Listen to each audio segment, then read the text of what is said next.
Bienvenue dans les rencontres virtuelles du roman des étudiants. Rien n'arrête le prix du roman des étudiants et notre envie de vous faire rencontrer les 5 auteurs sélectionnés pour cette nouvelle édition.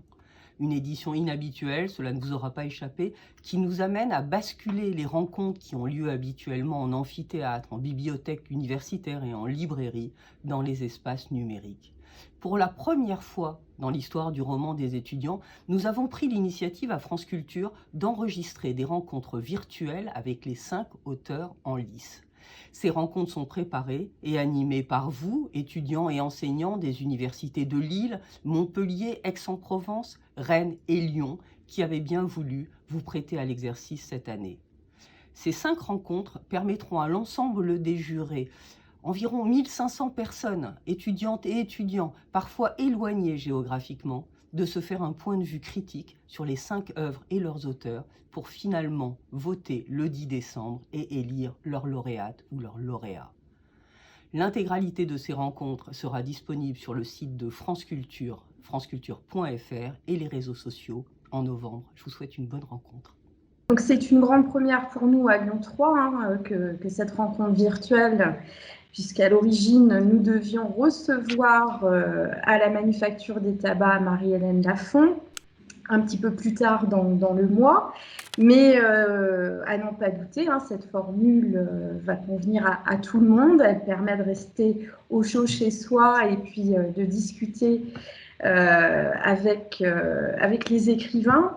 Alors, je tenais à remercier tout particulièrement Marie-Hélène Lafont qui a accepté ce principe, qui est quelque peu différent de ce qu'on avait envisagé au départ. Adrien Landivier qui travaille à France Culture et qui a organisé comme un chef d'orchestre cette rencontre littéraire. Évidemment, France Culture et Télérama sans qui ne se ferait pas le prix. Le ministère de l'Enseignement supérieur et la ministre de l'Enseignement supérieur, Madame Frédérique Vidal, les maisons d'édition qui nous ont envoyé très généreusement les 5 romans sélectionnés pour que nos étudiants, au mois d'octobre, puissent se plonger dans la version papier des ouvrages et qui ont accepté aussi de remettre une version PDF suite au confinement des universités, ce qui permet une lecture évidemment beaucoup plus complète et confortable pour évaluer les 5 romans de la sélection. Et puis évidemment, toute l'organisation de Lyon 3, le service culturel, France Laredo, Juliette et la présidence qui est aussi soutien de ce prix. Mes collègues qui ont commencé à évoquer aussi le prix dans les cours, Ariane Bell, Mathilde Bombard et Agnès Purel. Est-ce que tu voulais rajouter quelque chose, Ariane ? Mais mon micro, non, pas particulièrement, parce que je suis là plutôt dans le public aujourd'hui. Je me présente rapidement à Marie-Hélène Lafont. Moi, je suis co-responsable de la licence de lettres à l'Université de Lyon 3 et enseignante référente des premières années de lettres, qui sont vos interlocuteurs privilégiés aujourd'hui. Donc moi, je suis très heureuse d'assister à cet échange avec Sandrine et une collègue qui s'appelle Mathilde Bombard. On a, il y a quelques années, disons, créé la possibilité de ce prix et on l'a intégré, disons, à notre formation. Donc, c'est un rendez-vous récurrent maintenant depuis quelques années. Ça fonctionne bien. Et vraiment, je voulais rendre hommage au travail de Sandrine Rabosso qui, dans ses cours d'expression écrite, consacre un temps important à la préparation des entretiens entre les étudiants et les écrivains.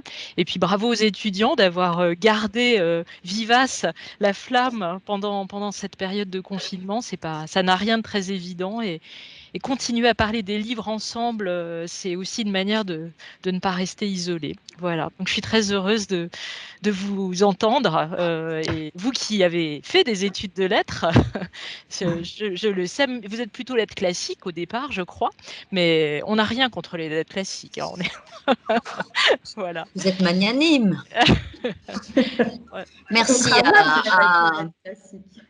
à chacune et chacun, toutes les personnes qui ont été nommées, citées, permettre que des moments comme celui-ci existent envers et contre tout, parce que là, nous sommes vraiment envers et contre tout, contre vent mauvais et marée contraire. Et en effet, je suis professeure de lettres classiques. dans le secondaire. J'ai fait des études de lettres classiques, il est vrai, mais je crois que nous allons tout de même parvenir à nous entendre.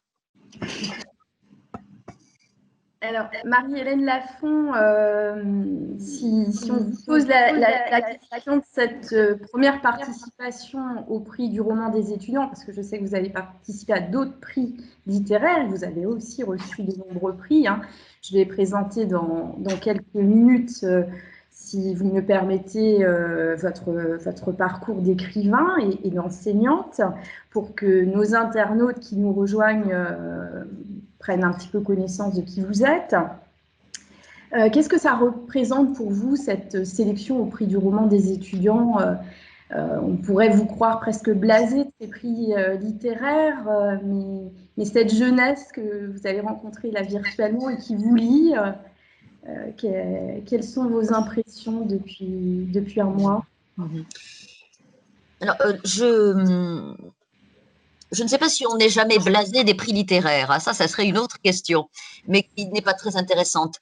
En revanche, la sélection du prix France Culture Télérama, elle m'est apparue tout de suite, et d'autant plus cette année, comme très essentielle et très précieuse, parce que depuis plus de 15 ans maintenant, j'accompagne beaucoup mes livres dans le public, auprès du public, et j'accorde une attention toute particulière, je crois que politiquement c'est très très important, au public des lycées et de l'université. C'est fondamental, ce sont les lecteurs de demain. Là, il faut aller, c'est très très important d'aller à cet endroit-là avec la littérature en train de se faire. Donc c'est ce que vous faites vous avec vos étudiants.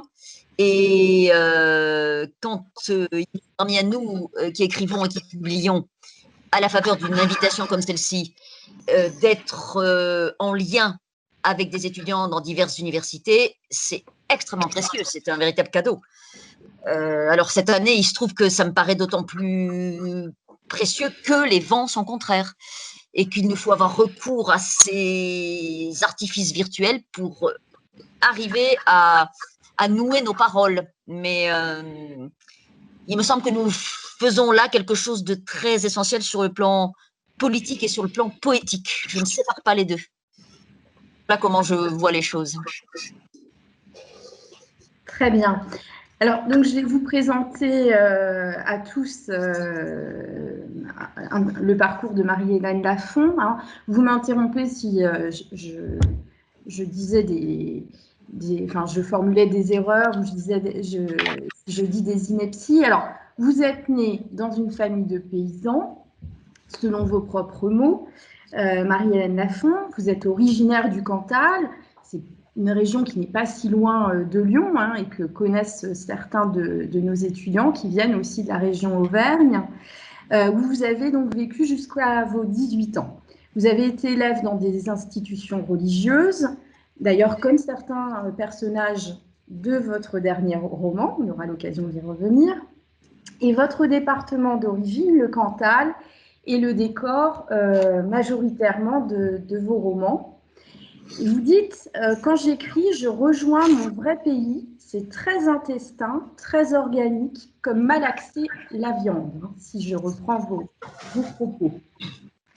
Vous partez ensuite étudier à Paris, comme l'a dit Ariane Bell, à la Sorbonne. Vous avez fait des études de lettres classiques, hein, une maîtrise de latin, le CAPES de lettres modernes. Hein, non, de lettres classiques. De lettres classiques, c'est une erreur sur le site Wikipédia. Nous ne manquerons pas de rectifier. Vous avez obtenu aussi un doctorat de littérature à l'Université Paris 7 de Diderot, qui est consacré à un écrivain auvergnat, Henri Pourrat, dont l'œuvre s'éloigne de la culture populaire et du terroir. Vous obtenez l'agrégation de grammaire et vous enseignez le français, le latin et le grec en banlieue parisienne, puis à Paris, où vous vivez. Et vous êtes, nous précise Wikipédia, célibataire et sans... Vous avez déclaré... Ce mail Wikipédia, c'est quand même extraordinaire. Très intime. Non, fort heureusement, je ne vais jamais sur Wikipédia. Oui, redites-moi, pardon. Vous voyez comment c'est quand même très, très intime la description peut trouver sur ce genre de site.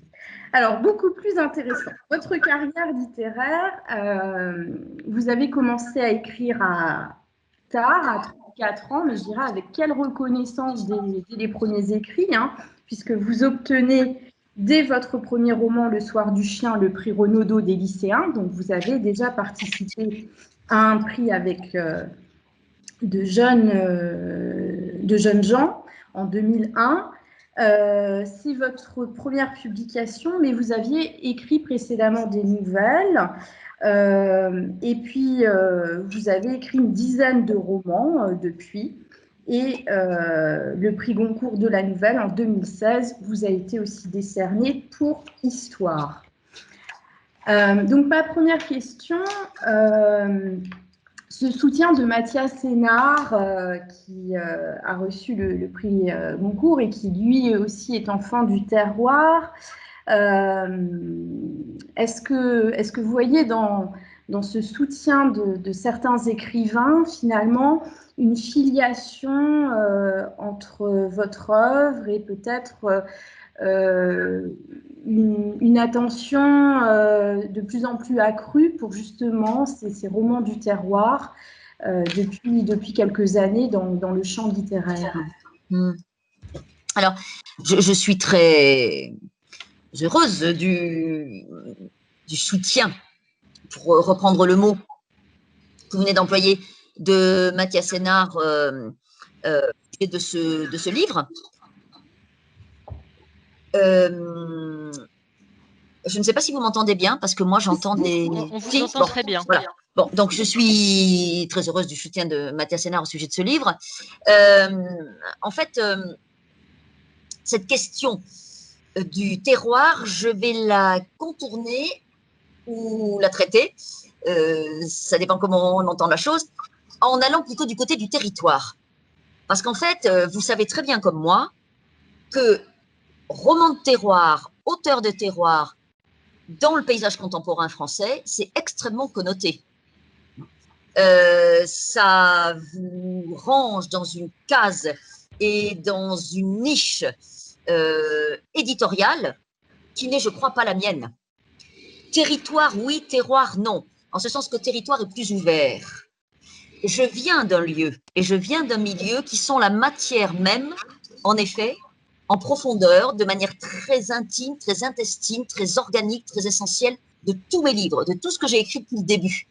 Le lieu et le milieu d'où je viens. Hein. Donc, milieu paysan et ce lieu, quelques cantons qui sont des pays perdus au nord du Cantal, à la lisière du Puy-de-Dôme, dans un territoire qui s'appelle le Césalier, qu'on appelle aussi la Petite Mongolie, parce que ce sont des paysages très émaciés, comme ça, à 1000 mètres d'altitude, qui ressemblent un peu à l'Aubrac, qui est peut-être plus connu que ne l'est le Césalier. Donc, c'est de là que je viens. Je le dis, mes livres le disent, mes livres malaxent cette matière. Cette matière est infusée dans tous mes textes, dans les nouvelles, dans les romans, dans les autres textes que j'ai pu publier qui ne rentrent ni dans la case roman, ni dans la case nouvelle, car il y en a. Mais je ne me sens pas, et je crois que je ne suis pas perçue non plus, comme ce qu'on appelle un écrivain de terroir. Et mes romans, si vous voulez, ne relèvent en rien, par exemple, de ce qu'on appelle l'école de Brive, où on a vraiment des écrivains de terroir, pour le coup, hein, dont peut-être le plus connu serait Christian Signol, si vous voulez. Voilà. Et ce matériau paysan qui est le mien, cette ascendance paysanne, cette geste, presque au sens d'une épopée paysanne, qui est celle des générations qui m'ont précédé, du côté de mon père et du côté de ma mère, je ne l'empoigne pas du tout à la façon du roman de terroir. J'en fais autre chose. Je n'en tire pas fierté, hein. J'en fais ce que je peux.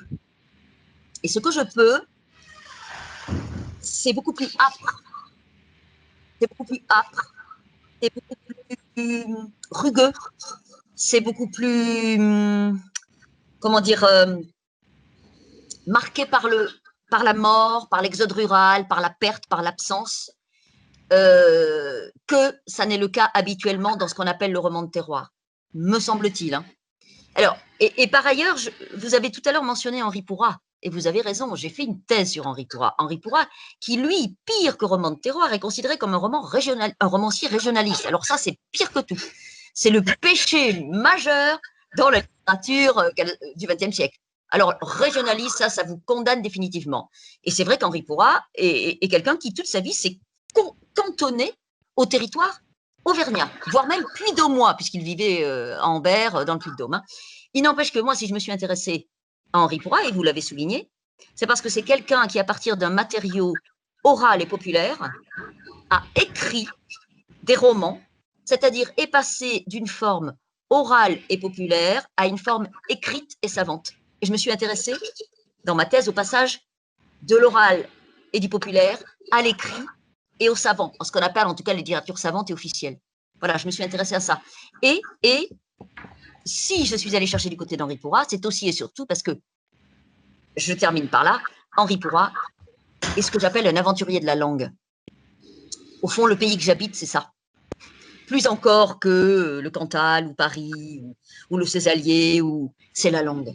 C'est ce qui me tient au corps, ce qui me tient debout comme écrivain depuis 25 ans, ce qui me tient aux établis, c'est l'aventure du verbe, de la langue. Voilà. Et Henri Pourrat, en ce sens, c'est un écrivain très peu lu aujourd'hui, qui a une langue majeure, majuscule, très singulière, qui est une véritable aventure. Voilà.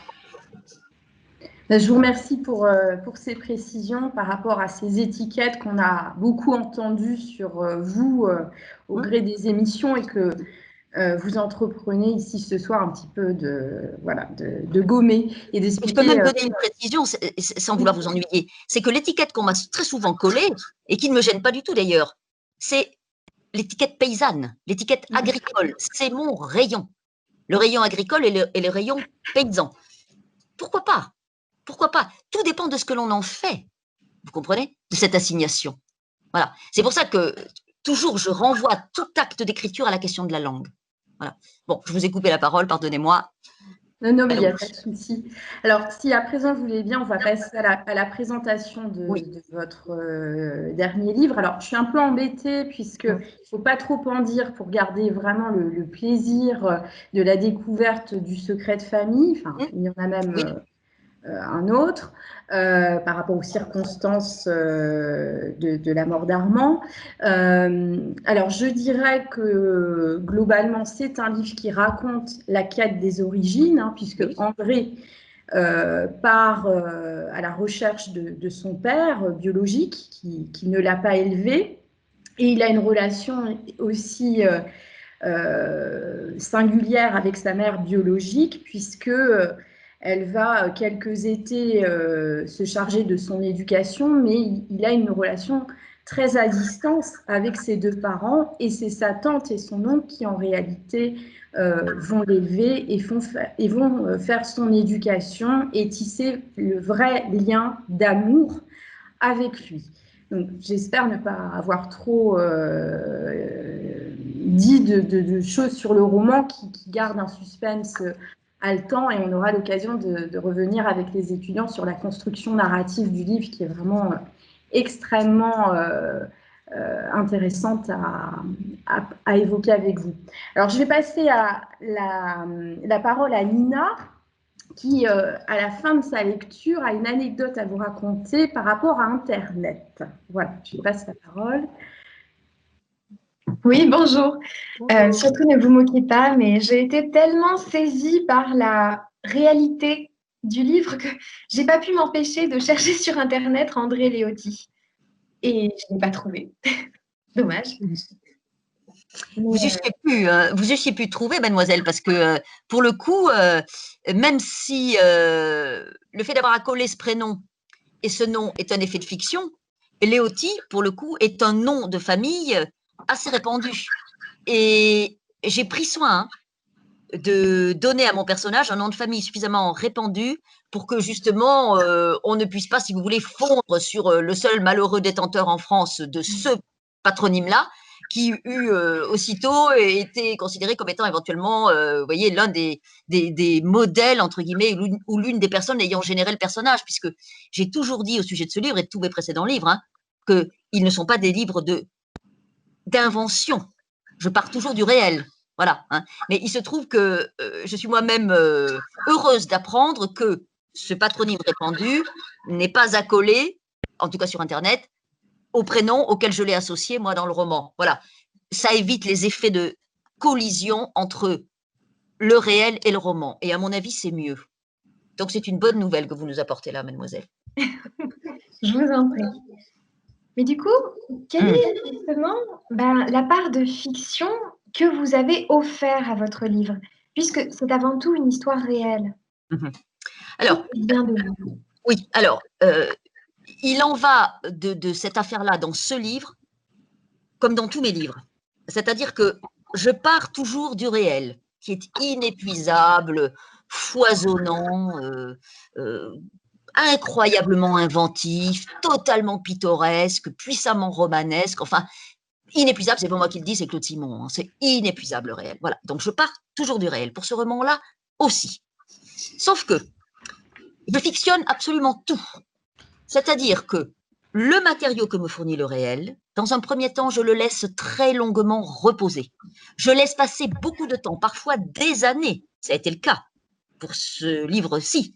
Je laisse passer des années entre le moment où je suis happée, empoignée par les faits dans le réel. Pour ce roman, c'était pendant l'été 2012. Et nous sommes en 2020, vous voyez. Hein. Donc, je laisse passer beaucoup de temps entre le moment où se produit la collision avec le réel et le moment où je commence à travailler au chantier du livre, à me mettre à l'établi. En général, il se passe au moins 2 ans, si ce n'est 3, si ce n'est 4 années. Pendant ce temps-là, le réel repose, pose, se décante. Et ensuite, à partir du matériau qui est resté, si vous voulez, disponible dans mon oublieuse mémoire, sachant que je ne prends pas de notes, aucune note, pour rien, jamais. Donc, à partir du matériau qui est resté disponible, je vais commencer à travailler le livre, vous voyez. Et à ce moment-là, je fictionne absolument tout. Je décale tout.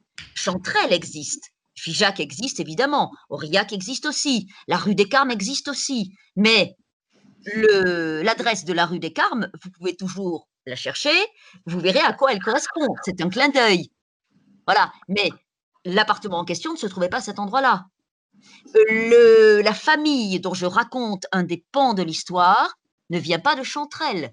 Elle vient d'une autre commune. Et tout est comme ça, tout est décalé, tout est mélangé. Les pistes sont systématiquement brouillées.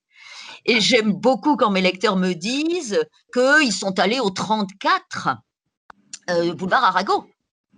Et que le 34 boulevard Arago n'est pas dans le 14e, mais dans le 13e, ou c'est peut-être l'inverse, enfin, voilà. Ils ont tout à fait raison. Mais c'est la liberté de la fiction que de décaler le 34 boulevard Arago d'un arrondissement. Vous voyez, je vous donne un petit exemple très précis comme ça. Voilà, je fais ça tout le temps. Je brouille les pistes. Je mets en place des rideaux de fumée. Je ne veux pas que les personnes qui deviennent personnages dans mes livres puissent être, si vous voulez, en rien importunés à un moment ou à un autre par des effets de reconnaissance. Voilà. D'un lecteur qui viendrait leur dire « Ah, mais n'est-ce pas toi qui, ne serait-ce pas de toi qui les questions, etc. » Je ne veux pas de ça et je déploie toutes mes capacités de réinvention, je n'invente pas, je réinvente, pour empêcher les effets de collision avec le réel. Bon, c'est une manière d'en user avec la fiction dont vous mesurez bien à quel point elle est en décalage avec des courants très très présents aujourd'hui, très très représentés dans la littérature du XXIe siècle. Hein. C'est la mienne, je ne sais pas, je ne peux pas faire autrement, c'est éthique.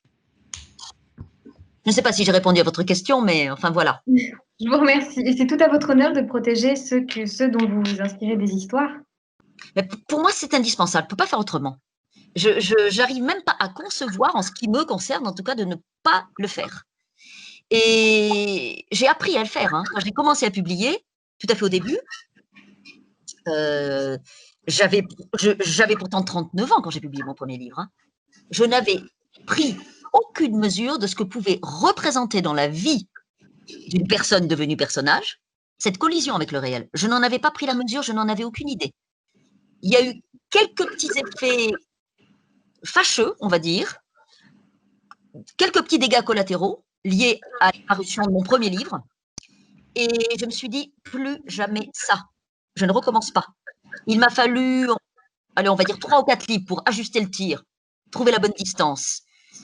Et à partir de 2008 à peu près, les livres que j'ai publiés n'ont plus jamais suscité ces effets de collision.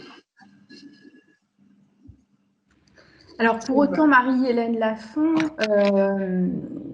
par rapport à la veine réaliste qui semblerait peut-être définir Histoire du Fils, Béranger a une question à vous poser. Je vais lui passer la parole. Merci, Béranger. Alors, bonjour, je vous appelle Marie-Hélène ou Madame Lafont?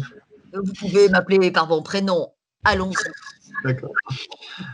Du coup, donc, Marie-Hélène, vous avez fait le choix, au final, durant votre roman L'Histoire du Fils, vous avez placé toute l'histoire dans un univers réaliste, puisque l'histoire s'inspire directement d'une famille, est-ce que j'ai compris? Oui, de l'histoire d'une famille, d'une histoire de famille, comme il en arrive dans beaucoup de familles. J'ai remarqué, en lisant un petit peu, en regardant un petit peu l'ensemble de votre œuvre, en survolant, que la plupart de vos romans sont réalistes, si ce n'est tous. Et je me suis posé la question, pourquoi choisir d'écrire des romans réalistes plutôt que entièrement tournés vers la fiction, et pourquoi pas fantastique ou fantaisiste, par exemple? Eh bien, vous avez employé le verbe choisir. Moi, je dirais volontiers, même si ça peut paraître un peu polémique et un peu provocateur, je n'ai pas choisi. Le mot va vous paraître un peu grand, mais j'écris par nécessité. C'est une nécessité pour moi d'écrire. Je réponds à une sorte de vocation. Le désir d'écriture et la vocation d'écriture, je l'ai eu, ça n'est plus Béranger que j'aperçois sur l'écran, mais j'espère qu'on m'entend et que Béranger m'entend. Je vous entends. Voilà. Voilà. Donc, en fait, l'écriture pour moi relève d'une vocation et d'une nécessité. Et j'ai toujours senti, flairé, si vous voulez, que si un jour j'écrivais, puisque j'ai très très longtemps eu le désir d'écrire avant d'oser le faire, à l'âge de 34 ans, hein, j'ai toujours senti que si un jour j'écrivais, j'écrirais du lieu et du milieu d'où je venais, que la nécessité me portait à cet endroit-là. Vous voyez, ça n'était pas un aimable loisir, l'écriture, ça n'était pas un divertissement, c'était, alors ça peut vous paraître un peu grandiloquent, un peu, comment dire, sérieux, un peu grave, mais c'était une vocation haute et profonde, voilà, assez bouleversante. Et à partir du moment où j'ai osé m'y mettre, commencer à écrire, j'ai eu le sentiment de trouver ce qui pouvait être une place dans ma vie, voilà, d'être à ma place. Et il était évident pour moi que la pure invention, si tant est que ça existe, hein, j'en suis pas du tout persuadée, n'était pas mon chemin d'écriture.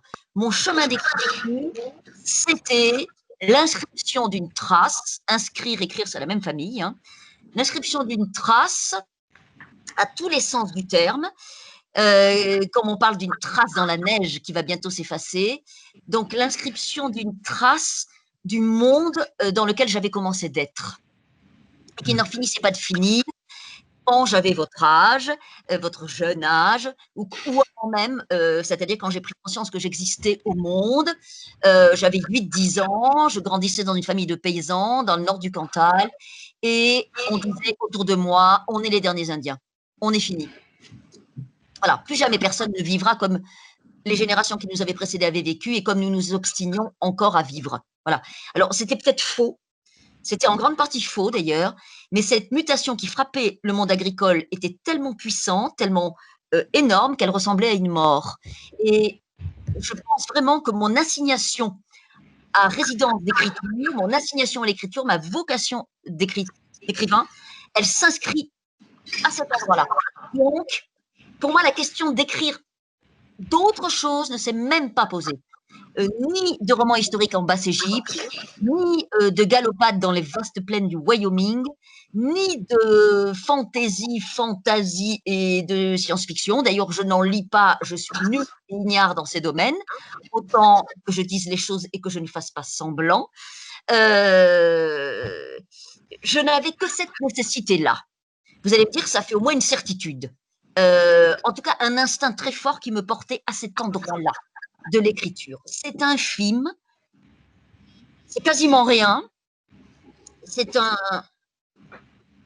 minuscule endroit du monde, mais il fallait que j'aille à cet endroit-là.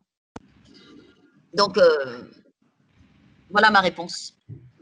Très bien. Eh Elle peut bien, paraître déterminée, hein, j'ai conscience que c'est pas romantique comme affaire, quoi. Hein. C'est-à-dire, vous voyez, c'est pas du tout j'ai choisi de. Non, ça m'est tombé dessus. Je n'ai pas choisi. c'était une manière comme une autre de formuler la question, mais après, en ensemble, je me doutais un petit peu que ça n'aurait pas été un choix conscient, finalement. Je me doutais un petit peu, c'est souvent ça dans ce milieu-là. J'aurais une autre question par rapport du coup. Concernant directement votre style d'écriture, on m'a fait remarquer que dans votre façon d'écrire, on a une tension qui apparaît finalement, qui semble caractériser, qui nous permet en tout cas de caractériser votre écriture, d'écriture scandée ou hachée. Est-ce que vous, c'est quelque chose dont vous êtes conscient? Est-ce que c'est quelque chose de voulu, de recherché? Et est-ce que ça révèle la tension de l'intrigue finalement? Alors, j'aime beaucoup ce mot de tension. Tension, c'est fondamental. Alors, là, vous avez raison de parler aussi de tension narrative. Il y a dans ce livre-là, tout particulièrement, c'est déjà présent dans mes précédents livres, mais dans celui-ci tout particulièrement, une tension narrative dont nous pourrons reparler certainement, qui relève de l'architecture chronologique singulière du livre, évidemment. Hein. Bon, alors, pour moi, l'écriture, c'est une mise en tension de la langue. Et quand je dis mise en tension, j'entends création d'une dynamique, d'un rythme. Voilà. C'est la grande affaire. Hein. J'ai des mots entre les mains, c'est mon matériau. Hein. D'autres sont peintres, d'autres sont chorégraphes, d'autres sont musiciens. Moi, j'écris. J'ai des mots, j'ai la langue. Et les mots sont à agencer, pour employer un terme neutre. Hein, on agence bien des cuisines. Pourquoi ne pas agencer des mots? Sont à agencer dans l'espace de la phrase. Alors, moi, j'ai une vision encore un peu classique et réactionnaire des choses. Donc, la phrase commence par une majuscule et se termine par un point. À l'intérieur, je suis là avec mes mots. Et il s'agit pour moi de trouver, vous avez peut-être entendu le mot place que j'ai utilisé tout à l'heure, de trouver la juste place pour chaque mot. Voilà. C'est ça, mon travail. Et c'est en grande partie une question de tension, vous l'avez senti, de rythme et de souffle. Ça passe beaucoup par la lecture à voix haute, la scansion. Vous avez employé le mot scansion, je crois, dans votre question, il est très pertinent.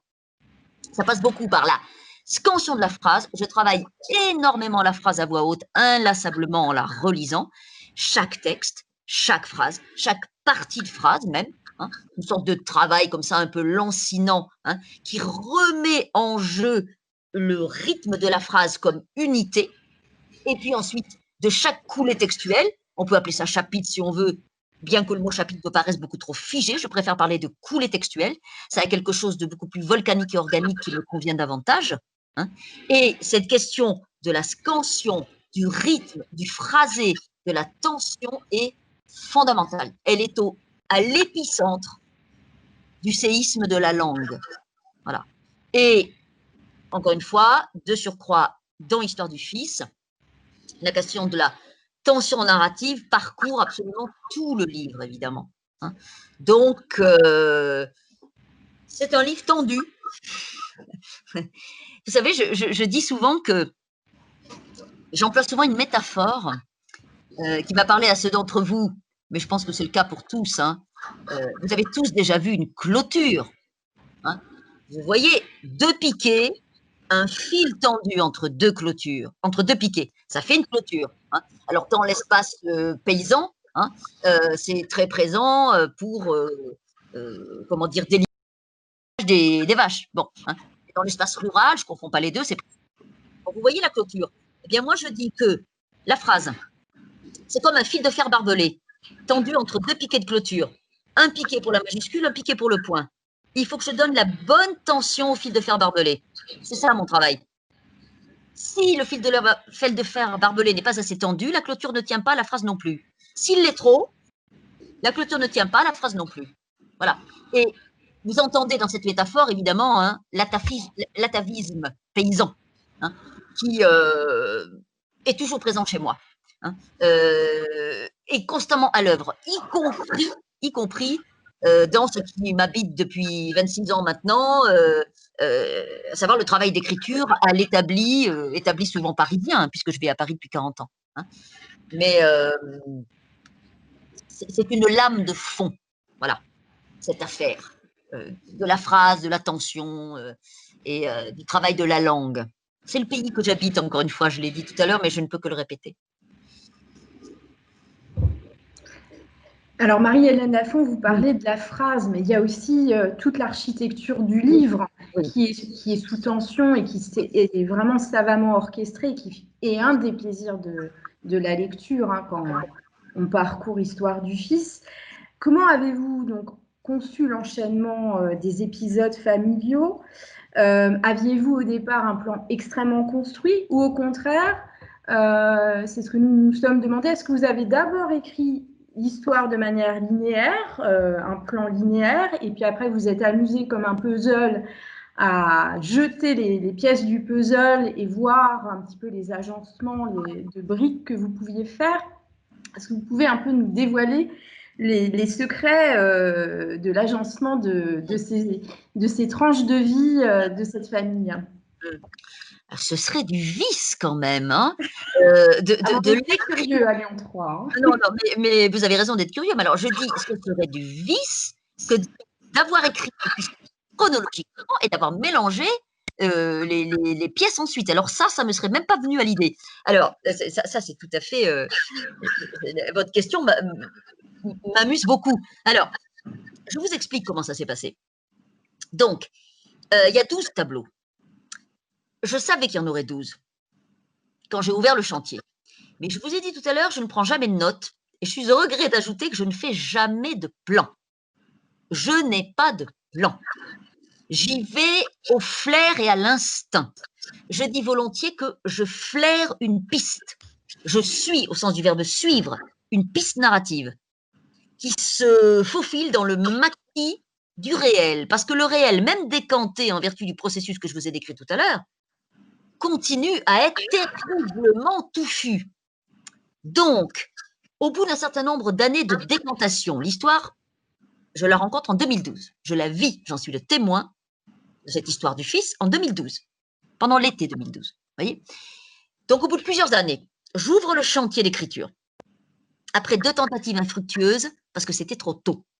Je n'avais pas assez laissé décanter le réel. Vous voyez. Bon. Quand j'ouvre le chantier d'écriture, je sais à l'instinct, je sens que j'aurai des tableaux. C'est très pictural. À aucun moment, je ne pense au chapitre. Jamais. Hein. J'aurai des tableaux. Je sais que j'en aurai 12. Je sais ou je sens que celui qui va ouvrir le bal, je ne peux l'écrire qu'en dernier. J'ai énormément reculé devant l'écriture de ce qui est aujourd'hui le premier tableau, c'est-à-dire le tableau d'avril 1908. J'ai procrastiné autant qu'il m'a été possible. J'ai tourné autour du pot autant qu'il m'a été possible, autour de ce pot-là. Vous voyez? Bon, on voit bien pourquoi, mais je n'en dirai pas plus. Hein. Bon, alors, les autres. Eh bien, je suis heureuse vous dire que dans le premier jet d'écriture, papier, crayon, hein, sur mes carnets, les autres, donc, tableaux sont venus dans l'ordre dans lequel ils sont là, c'est-à-dire dans ce désordre invraisemblable. Hein. Je ne raconte quasiment jamais chronologiquement. Hein. Aucun de mes précédents livres n'est strictement chronologique non plus. Hein. Mais dans celui-là, c'était encore plus net. Hein. Donc, il y a cette sorte de désordre que je pourrais qualifier de joyeux ou de désordre très organique qui s'est imposé. Je me suis retrouvée, au départ, je n'avais pas mis les dates. Hein. Dans la toute première version, il n'y a pas de date. Il y a des moments. C'est un moment d'hiver, hein, janvier 1919. C'est pas n'importe quel mois de janvier. Hein. La guerre est finie. C'est le lycée de garçons d'Aurillac. Il fait froid à Aurillac. Voyez, j'avais des atmosphères, j'avais des moments, j'avais des saisons, j'avais des mots de 16 ans qui a pied à l'internat, à l'étude au lycée de garçons d'Aurillac. C'est ça que j'appelle un motif, une situation. Il faut toujours qu'il y ait du corps. Il faut que ça sente mauvais. Les garçons sont mal lavés, ils puent. Vous voyez, hein, voilà. J'avais ça. Bon, donc, j'écris en premier jet. Je vois bien, quand j'ai terminé à peu près le premier jet, je vois bien que chronologiquement, c'est complètement acrobatique. Hein. Je fais une petite tentative. Je me dis, et si tu essayais? Vous voyez, c'est exactement le verbe. Je me dis, et si tu essayais de remettre l'ordre chronologique? J'essaie. Ça n'a pas duré longtemps, je vous le dis tout de suite. Hein. Plus aucune tension narrative, justement. Le terme de tension de Béranger. Plus aucune tension narrative. Ça ne tenait plus debout. La clôture s'était effondrée, les piquets, tout, il n'y avait plus rien. Ça ne tenait plus debout. Donc, je me suis empressée de retourner à la construction qui était venue organiquement et qui mélange selon des strates hein, successives et emmêlées, passé, présent, futur, futur, présent, passé. Hop, hein. Je suis revenue à ce matériau-là et je me suis dit, maintenant, il va falloir retravailler phrase à phrase pour donner à cet ensemble-là, qui avait son rythme propre, sa tension propre, sa dynamique propre, pour lui donner suffisamment de fluidité pour que ça soit intelligible, évidemment. Et alors, elle tient à quoi cette fluidité, si tant est que j'y sois parvenue? Elle tient à un travail extrêmement précis, un petit motif par-ci, comme on dirait un coup de pinceau, vous voyez, une touche de rouge, une touche de vert, un petit motif par-là, une proposition subordonnée relative, 2 ou 3 adjectifs à enlever ici, à remettre là, un temps à changer, vous voyez, une scène à déplacer éventuellement, mais très peu, j'ai très peu déplacé. Hein, quelques clés à donner, quelques effets d'écho à créer pour que l'ensemble soit à la fois très tendu, dynamique, dense et suffisamment fluide, même si j'ai tout à fait conscience qu'il y a de l'acrobatie pour le lecteur. Hein. Le lecteur lui-même est mis en tension hein, par cette affaire. Alors, assez tardivement, finalement, hein, dans la genèse, j'ai pu employer ce mot énorme, hein, soyons plus modestes, assez tardivement dans le travail du livre, j'ai ajouté les dates. Vous voyez? Les dates qui font comme titre au chapitre, mais surtout les dates qui sont les titres des tableaux. J'aime beaucoup toujours à citer Pierre Soulages. Si vous regardez les tableaux de Pierre Soulages, tous ces noirs, tous ces noirs, tous ces noirs, ils ont des titres qui sont les dates. Les dates des tableaux en sont les titres. Eh bien, c'est en pensant à lui, paf, qu'un jour, je me suis dit, mais tu vas... Et j'ai consulté, vous savez, sur Internet, ces calendriers où on peut savoir que le 25 avril 1908 était un jeudi. Le 25 avril 1908, c'était un jeudi, un lointain jeudi, un très, très aboli comme ça, très perdu au début du siècle. Voilà. Eh bien, j'ai ajouté ces dates, vous voyez. Et au bout du travail d'établi, il y a un moment où je me suis dit, peut-être que ça tient comme ça. Voilà. Voilà. Mais, curieusement, si vous voulez, le recours ou le retour à un ordre chronologique tuer le texte. Tuer le texte. Et la référence donc à Soulages, mais est-ce que vous n'en aviez pas une autre? Je pense notamment à l'Acacia de Claude Simon, qui utilise un peu le même procédé pour dire cette famille vraiment déchirée dans sa chair par les deux guerres mondiales. Est-ce que c'est un texte que vous aviez en tête ou une réussite littéraire qui vous semblait aussi être une piste vers laquelle vous deviez vous acheminer Alors, ça c'est très intéressant parce que ça fait partie de ce que j'appelle mes références a posteriori. C'est-à-dire que vraiment, ça m'est arrivé, vous ne pouvez pas savoir combien de fois, que publiant un texte, un lecteur un peu affûté, un peu averti, vienne me dire, donc après la publication, des mois après la publication parfois, mais n'y aurait-il pas là une réminiscence de, etc.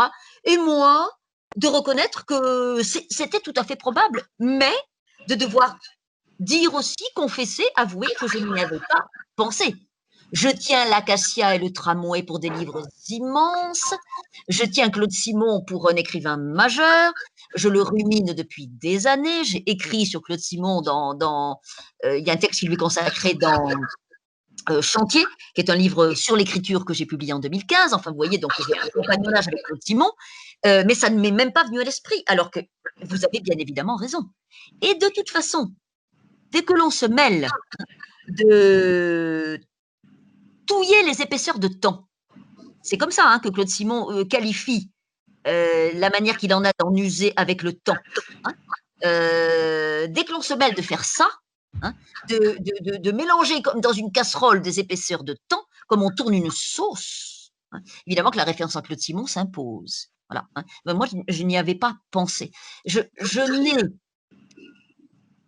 Je vois bien de quel empêchement ça procède en ce qui me concerne, mais j'ai toujours beaucoup de mal, si vous voulez, à me placer sous un haut patronage, ça m'écrase.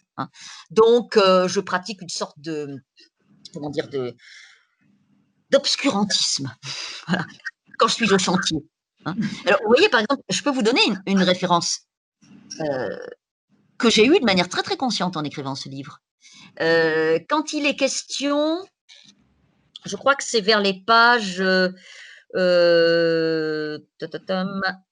ouais, c'est très exactement page 63, page 64. Quand il est question des poitrines des cousines. Vous voyez, les poitrines des cousines dans l'imaginaire d'André, 10 ans, etc. Là, je sais d'où m'est venu ce délire poitrinaire. C'est l'enfant de Jules Vallès. Les magnifiques chapitres consacrés dans l'enfant de Jules Vallès à cousines de Farérols et de Chaudérol, les cousines des plates de la Haute-Loire. Voilà. Vous voyez, bon, là, la référence m'est explicite. Elle me saute à la tête quand j'écris. Je ne vais pas jusqu'à aller relire Jules Vallès. Je ne fais pas ça. Mais en revanche, vous voyez, Claude Simon, c'est trop surplombant. Donc, je ne peux que plaider coupable après, et pas avant. Sinon, j'ai presque envie de vous dire, ça empêche, quoi. Ça annihile, on n'y va pas, on n'ose pas. Vous vous rendez compte? C'est la statue du commandeur, Claude Simon. Ça fait partie des statuts du commandeur dans les littératures contemporaines. Alors, vous en venez à votre bibliothèque intérieure, à votre inconscient qui quelquefois vous joue des tours. Les étudiants et moi-même, nous sommes demandés si vous étiez intéressés à la psychogénéalogie, à l'analyse traditionnelle, pour justement montrer le poids du non-dit et des secrets sur plusieurs générations. Et Nina, excusez-moi, Juliette, a même une question un petit peu plus personnelle à vous poser à ce sujet. D'accord. J'ai retrouvé l'expression de Claude Simon. C'est tourner des épaisseurs de temps. Tourner des épaisseurs de temps. Il n'y a pas comme ça, lui. Oui, donc c'est Nina, je crois. Juliette. Juliette, oh, pardon, Juliette, pardon. Bonjour Marie-Hélène Lafont. Vous parliez justement à l'instant de tourner les épaisseurs de temps, mais moi je vais vous poser une question qui s'avère un peu plus personnelle, mais qui a un rapport au temps, comme vous venez de le dire. Et du coup, c'est une question de Marie, je fais son porte-parole aujourd'hui, une camarade de classe qui se pose la question suivante. Est-ce que vous vous seriez intéressé à votre propre filiation en écrivant ou avant d'écrire cette saga familiale? Et à la tranche générationnelle, voilà. Exactement. Oui, alors, donc, la psychogénéalogie, etc., auquel vous avez fait allusion, madame, tout à l'heure, en fait, j'en connais l'existence. Je savais très, très bien que ce livre allait entrer dans ces grilles de lecture-là, mais je n'en suis pas férue et je n'ai conduit aucune lecture savante ou théorique sur ce sujet, absolument aucune. En revanche, on n'écrit pas impunément depuis 25 ans comme je le fais.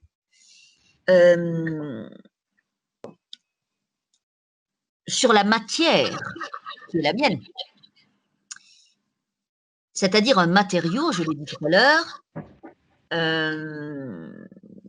à la fois familial et intime, et en même temps, et je crois qu'il est très difficile de séparer les deux d'ailleurs, hein, un matériau donc, qui est aussi en même temps très traversé par l'histoire sociologique et économique de la France depuis la fin du 19e siècle, notamment par ce mouvement énorme qui s'appelle l'exode rural. Bon, et les généalogies des familles françaises sont totalement travaillées, labourées parfois, bouleversées parfois, hein, par n'importe quel bout qu'on les prenne, par l'exode rural, la Première Guerre mondiale, la Seconde Guerre mondiale, la guerre d'Algérie. C'est notre terreau commun. Hein. Ça nous empoigne tous les uns ou les autres d'une manière ou d'une autre, qu'on le sache ou qu'on ne le sache pas, qu'on en soit conscient ou qu'on n'en soit pas conscient. Quand on se mêle d'écrire, il est évident que d'une manière ou d'une autre, même si on refuse de le voir, ce qui va nous passer par le corps, ce qui va nous sortir par les pores de la peau et faire livre, faire texte avant de faire livre, est profondément travaillé par les événements, les petits, les grands, la grande histoire, la petite histoire, les petites histoires, les histoires minuscules, je ne sépare pas la grande des petites, qui sont le lot des générations entassées qui nous ont précédés.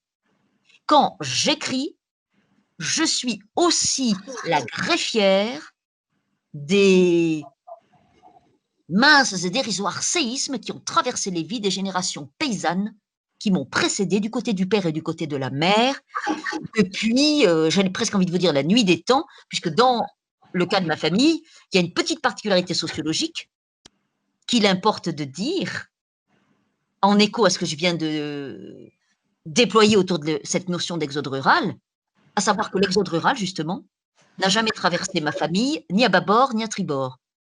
On a toujours déjà été paysans dans un périmètre très, très restreint, au sud du Cantal, essentiellement, du côté d'Aurillac, dans toute ma famille, du côté de mon père et du côté de ma mère, jusqu'à nous. Quand je dis nous, c'est mon frère, ma sœur et moi. Donc, si on en veut de la psychogénéalogie et de l'histoire générationnelle, en voilà. Hein.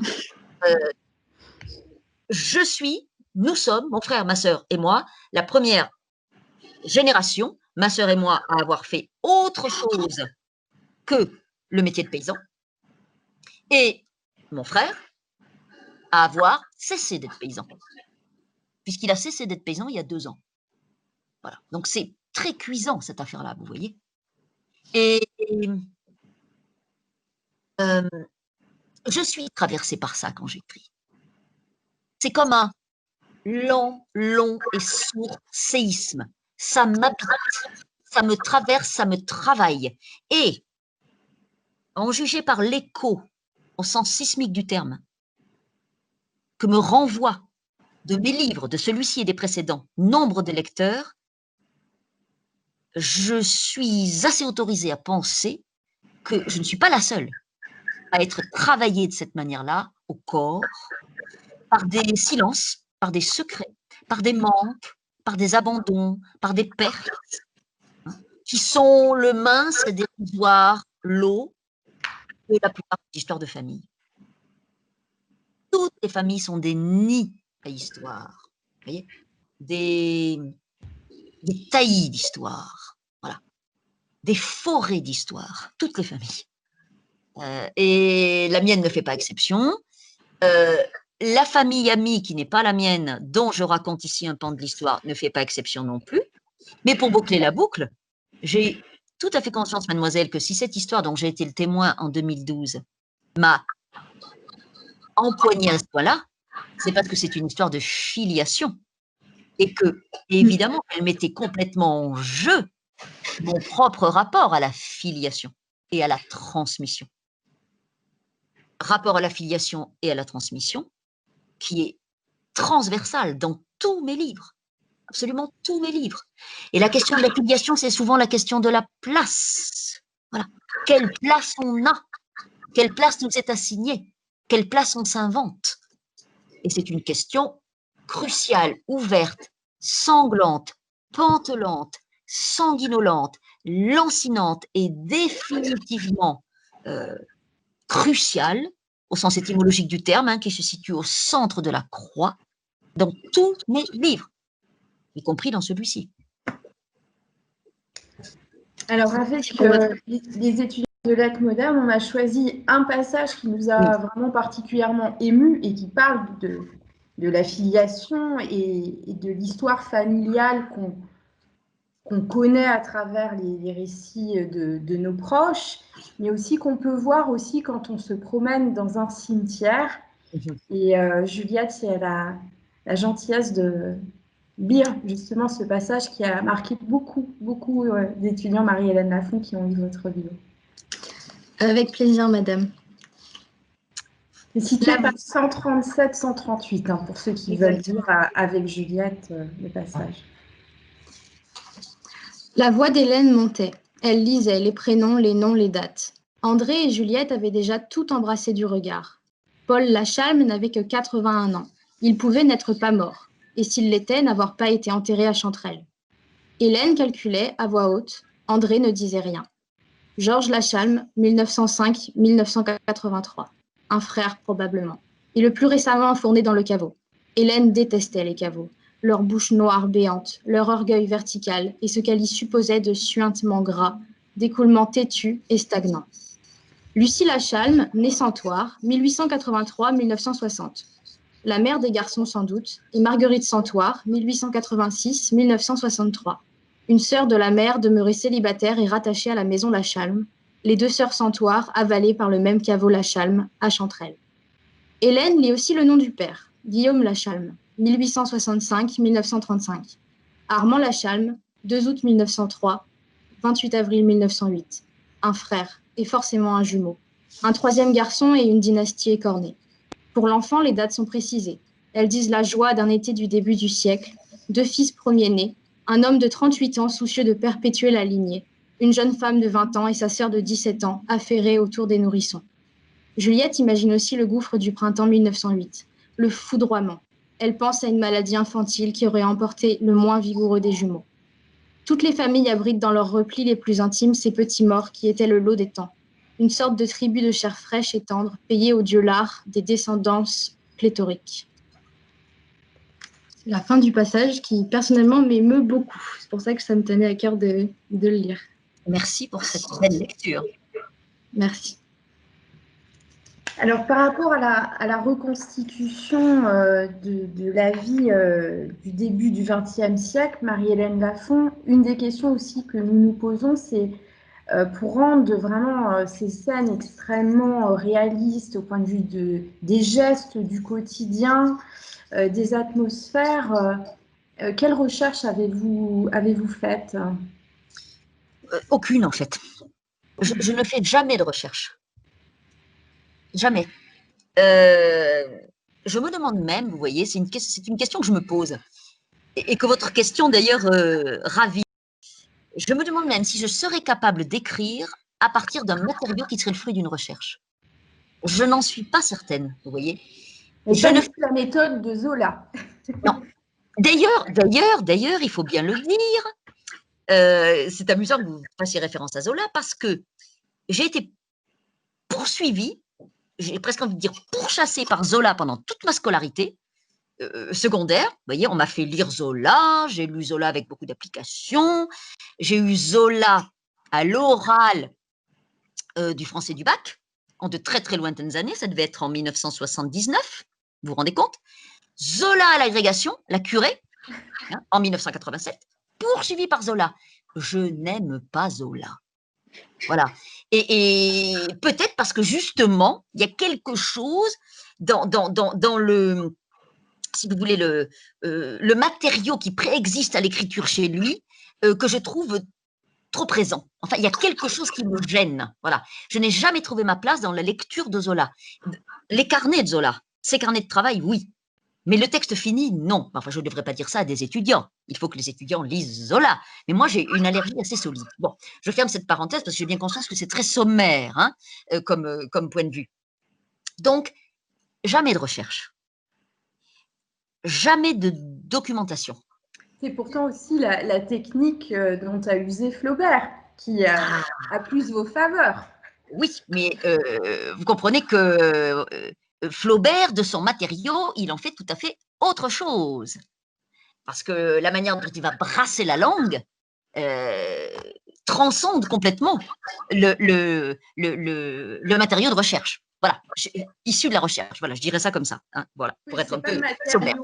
C'est pas le matériau documentaire de Zola ou de Flaubert qui finalement vous n'y adhérez pas forcément à cette technique en amont de l'écriture d'un roman. C'est plutôt effectivement le résultat de la langue qui fait que votre cœur balance. Voilà. En faveur de celui que j'appelle le bon Gustave. Mais toutes les entrées mises à part, vous voyez, pour revenir à cette question de la recherche, je ne fais pas de recherche, je flaire. Vous voyez? Donc, j'ai un enfant de 4 ans et demi. C'est le premier tableau. Il a 4 ans et demi. On est en 1908. C'est un matin d'avril. Et c'est un jour de lessive. Voilà. Bon. Donc, je ne fais pas de recherche. Si mon roman se situait en 1632 ou en, je ne sais pas moi, en Islande au XVIIIe siècle, je serais obligée de faire des recherches. Vous voyez?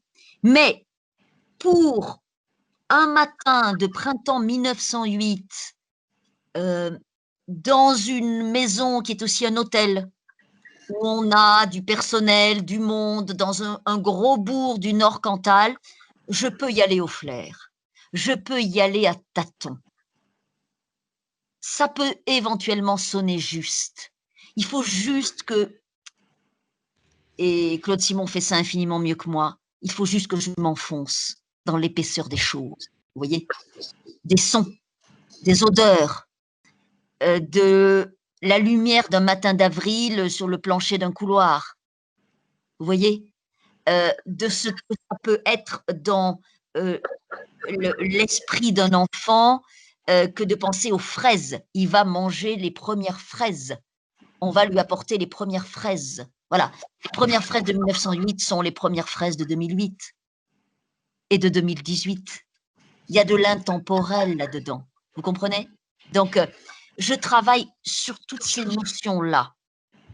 Alors, attention, à partir de ce matériau-là, je travaille, qui est essentiellement et d'abord, avant tout, attaché au registre sensoriel, sensuel, charnel.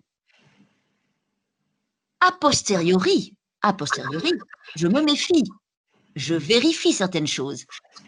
Et je vais vous faire un aveu. J'ai fait une bourde énorme dans ce livre, qui a été réparé dès la première réimpression. J'ai laissé passer quelque chose d'horrible. 1934, André a 10 ans. Je le fais penser en termes de CM1 et de CM2. Ah. 1934, ça n'existe pas, le CM1 et le CM2. Vous voyez? C'est la 10e. Hein. Voilà. Eh bien, vous voyez, de temps en temps, mon flair me trompe.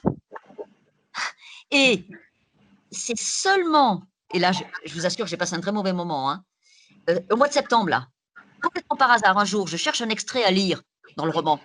On me demandait un extrait. Je tombe sur celui-là, et d'un seul coup, je me dis, mais c'est pas vrai.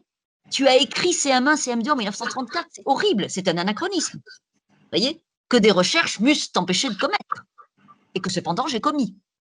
Bon, alors dès la deuxième réimpression, ça a été retravaillé et j'ai supprimé CM1, CM2, évidemment. Hein. Vous voyez? Et il faut se méfier hein, de soi-même parfois et de ses élans. Hein. Mais cette question de savoir ce que je pourrais bien faire d'un matériau que je recueilli, si vous voulez, par des recherches systématiques, eh bien, elle reste posée pleinement. J'ai tendance à penser que je n'en ferai rien qui vaille, ou que ça sentirait le document. Il n'y a rien de pire qu'un roman qui sent le document. Rien de pire. Ça veut dire que le travail n'est pas fini ou que le travail n'avait pas lieu d'être. Et les fantômes, parce que moi, quand je lis le personnage de Gabriel, son soin vestimentaire, sa coquetterie, son désir d'indépendance, Gabriel, c'est le vrai prénom de Coco Chanel. Il y a quand même des fantômes. Oui, là. Tout à fait. Là, derrière le prénom de Gabriel, je m'amuse. Hein. Vous avez vu d'ailleurs, hein, j'inscris en abîme, en quelque sorte, dans le livre, ce jeu sur les prénoms, puisque quand Paul Lachalme se retrouve malade à l'infirmerie, qu'il constate que l'infirmière n'est plus la duègne redoutable et très dissuasive qui régnait sur l'infirmerie depuis des décennies, mais une nouvelle infirmière plutôt bien sanglée dans sa blouse, il constate que sur la blouse de l'infirmière, le nom de Léotie, qui lui plaît beaucoup, est brodé, et aussi une initiale, G.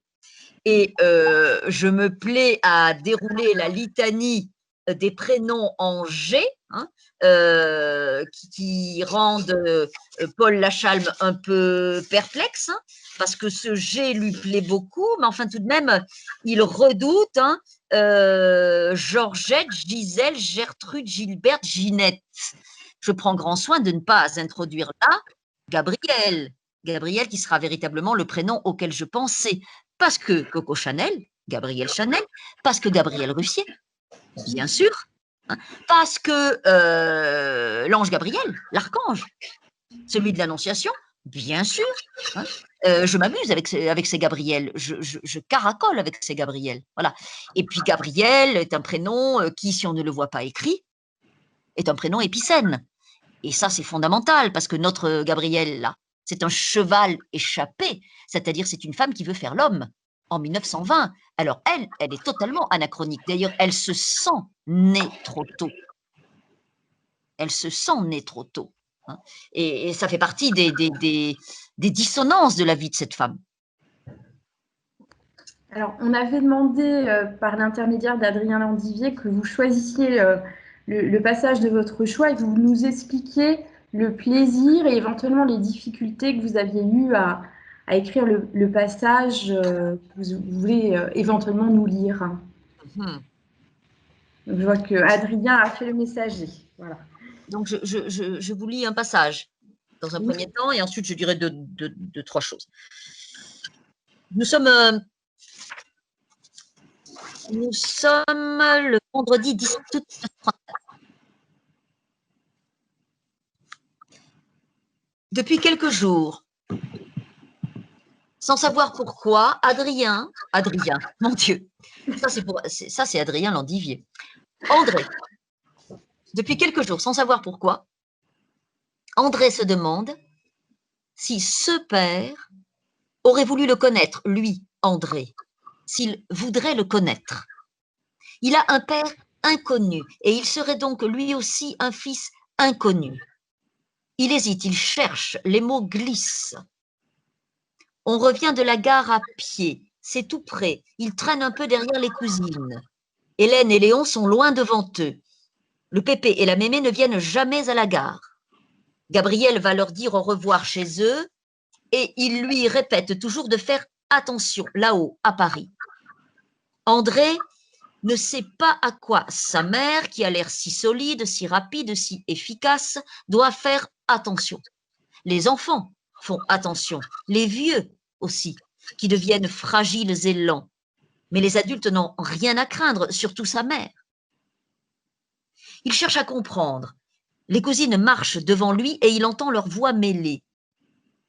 Il sent la chaleur mordante du milieu de l'après-midi sur sa nuque, son dos, ses mollets nus. Il voudrait ne pas ruminer, ne plus ruminer.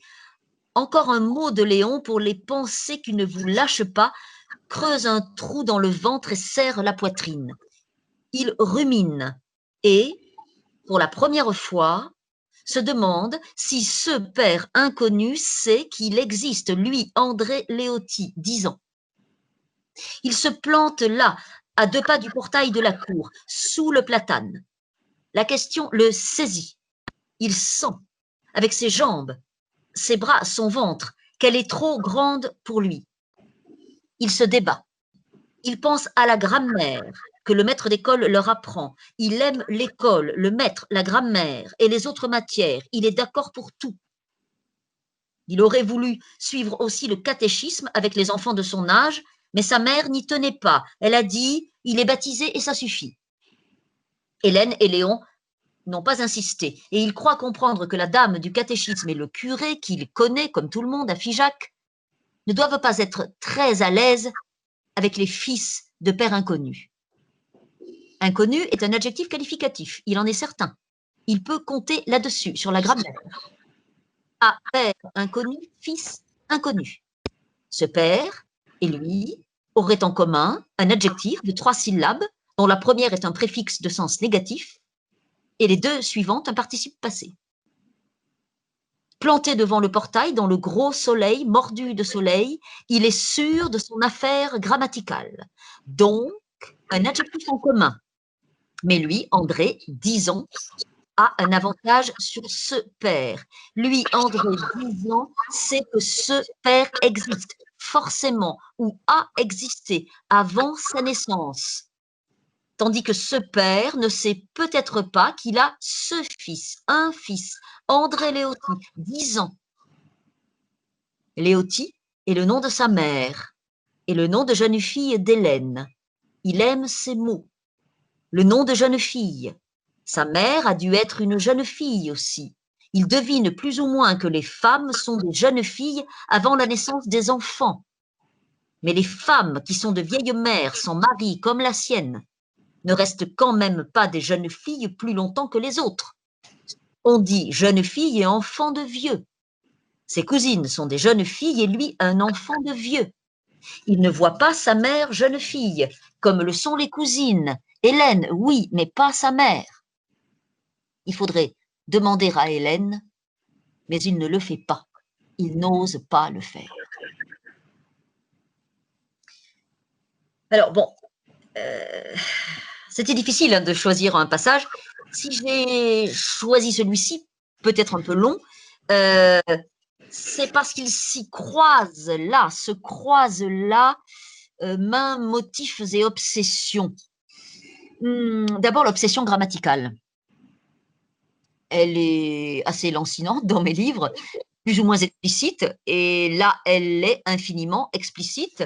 Et elle est une façon, dans cet extrait-là tout particulièrement, de rendre à la grammaire ce qui lui appartient et de remercier la grammaire,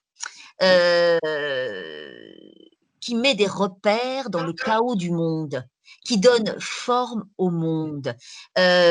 André, 10 ans, s'accroche, se raccroche comme on se raccroche à des branches dans son vertige, parce qu'André a le vertige, hein. Il se raccroche aux branches de la grammaire. Il se réfugie dans les bras de la grammaire avec préfixe de sens négatif, participe passé, adjectif démonstratif, adjectif possessif, enfin, tout un, comment dire, tout un système, voilà, hein, qui donne une forme au chaos. Parce que André, de temps en temps, surtout quand sa mère est passée par là, et là, elle vient de repartir, André doit faire face seul au chaos. Et c'est un des moments essentiels dans la vie des enfants, dans la vie des vivants, quels qu'ils soient, 5 ans, 10 ans, 98 ans, 32, 54. C'est un moment essentiel que d'être seul en face du chaos. On n'a pas tant de ressources que ça pour faire face au chaos. Et la langue en est un. La grammaire en est un. Voilà. Et cet enfant sans père a des repères. Il a la grammaire. Donc, si j'ai choisi ce passage et nourri comme ça d'une séquence très, très, très précise autour de tout un lexical grammatical, ça n'est pas un hasard. Hein. C'est parce qu'il y a du sens à mettre dans les choses. En tout cas, ce passage que vous avez choisi est un des passages préférés de certains de nos étudiants. Solène Ramel, qui peut malheureusement pas être présente en direct avec nous, m'avait demandé de vous poser la question, est-ce que justement la grammaire évoquée à la page 60 était chargée d'exprimer la déshumanisation, je dis sa question, hein, la déshumanisation des sentiments d'André pour lui éviter de ressentir de manière trop forte la douleur de l'absence du père, et vous venez de répondre à cette question. Bien sûr, il se réfugie dans la grammaire et la grammaire donne forme et sens au monde. Elle ne le renvoie pas au désespoir, elle ne le renvoie pas au chaos. Elle fait repère. Il y a père dans repère. Et de surcroît, ça me permet aussi de glisser dans ce livre, comme dans quasiment tous mes autres livres, la figure hautement paternelle de l'instituteur. L'instituteur, voilà, qui, ici en l'occurrence, hein, est le maître. Et je donne son nom, Monsieur Brunet. Il est le dédicataire d'un de mes livres. Il fut mon maître d'école. Il s'appelle vraiment Monsieur Brunet. Il a gentiment 88 ans dans la vallée de Dienne, au bord de la Santoire, dans le nord du Cantal. Bon pied, bon oeil. Je lui ai offert mon livre, comme les précédents. Et il fait partie de ces êtres, de ces hommes, de ces femmes qui, dans le cadre de l'école, dont je suis une sorte de miraculée, ont été présents au bon endroit et au bon moment pour donner les bons aiguillages à des vies, à la mienne en l'occurrence, vous voyez. Et je n'en finirai pas de payer ce tribut et de dire cette reconnaissance. Cette page dit ça aussi. Voilà. C'est pour ça que je dis volontiers, ça en est un exemple, que tous mes livres sont extrêmement autobiographiques. Je suis aussi André, évidemment. Le tribut que André paye à la grammaire, je le paie tous les jours. C'est aussi pour ça que je l'enseigne, la grammaire. C'est pas juste pour martyriser des générations de collégiens. C'est parce qu'elle... Oui, vous avez raison de la mise en forme du monde. De revenir sur cette nécessité d'apprendre la grammaire et puis les mots, quand on les travaille, c'est aussi la filiation, d'où ils viennent. Hein, oui. C'est aussi essentiel de savoir l'origine de notre belle langue. D'ailleurs, à ce propos, si je puis me permettre, vous dites une chose qui fait écho à l'emploi que j'ai là dans ce texte du verbe ruminer. Bon, le verbe ruminer, je l'utilise tout le temps. Hein. Bon, alors c'est très très lié, voilà. Mes parents et les générations qui m'ont précédé ont tous été des paysans qui élevaient des vaches, hein, des paysans éleveurs. Hein. Donc, mon père disait volontiers, quand il avait encore sa tête, il disait qu'il avait la vache dans le sang. Vous voyez, donc ça ne veut pas rien dire, ça. Si mon père l'avait, moi aussi. Donc le verbe ruminer, hein, je l'utilise tout le temps. Je dis volontiers à la fin d'un texte qui s'intitule Vache, qui est dans mon abécédaire intitulé Album, les vaches ruminent, point, moi aussi, point. Je dis volontiers que c'est tout mon art poétique. Vous voyez, et ce verbe ruminer, il est là. Hein. André rumine. Et le verbe ruminer est apprivoisé, il est introduit aussi par le personnage de Léon. Et Léon est un des pères de substitution. Les pères donnent des mots MOTS pour les mettre sur les mots MAUX. Et c'est le père de substitution, André, qui donne un mot à mettre sur la douleur de l'absence du père organique. Vous voyez? Donc, tout ça est tissé de manière extrêmement précise. Hein. Vous savez bien que l'étymologie de texte, c'est ce qui est tissé. Le texte, c'est du tissu. Hein. Donc, je travaille beaucoup à l'instinct et au flair, mais je retravaille aussi la phrase et veille beaucoup à la densité extrême et à la précision extrême du tissu et des motifs. Donc, vous voyez, il voudrait ne pas ruminer, ne plus ruminer, encore un mot de Léon pour les pensées qui ne vous lâchent pas, creuse un trou dans le ventre et serre la poitrine, il rumine. Voilà, c'est en passant par le mot de Léon qu'il peut faire face au vertige de sa rumination. Et Léon, c'est l'oncle père. Vous voyez donc, Léon, le maître d'école, sont autant de figures tutélaires qui permettent à André de continuer à devenir, de ne pas se heurter de manière trop violente et trop blessante et trop définitivement douloureuse au vide de l'absence du père inconnu. Voilà. D'autant plus que là, il est à un moment de prise de conscience de ce que représente pleinement le préfixe négatif d'inconnu. Et c'est évidemment une prise de conscience douloureuse à laquelle il va falloir faire face, devant laquelle il va falloir se tenir. Voilà. Et André est soutenu, vous entendez le verbe tenir, il est soutenu, il est maintenu par Léon, par le maître d'école et par Hélène, bien sûr. La figure la plus tutélaire qui soit dans ce roman, c'est Hélène, évidemment. Alors, on sent que les personnages sont encore avec vous, c'est assez troublant. Le livre, il est publié depuis plusieurs semaines et on vous sent encore avec eux. Moi, j'ai une dernière question, puis après, je passerai la parole aux étudiants.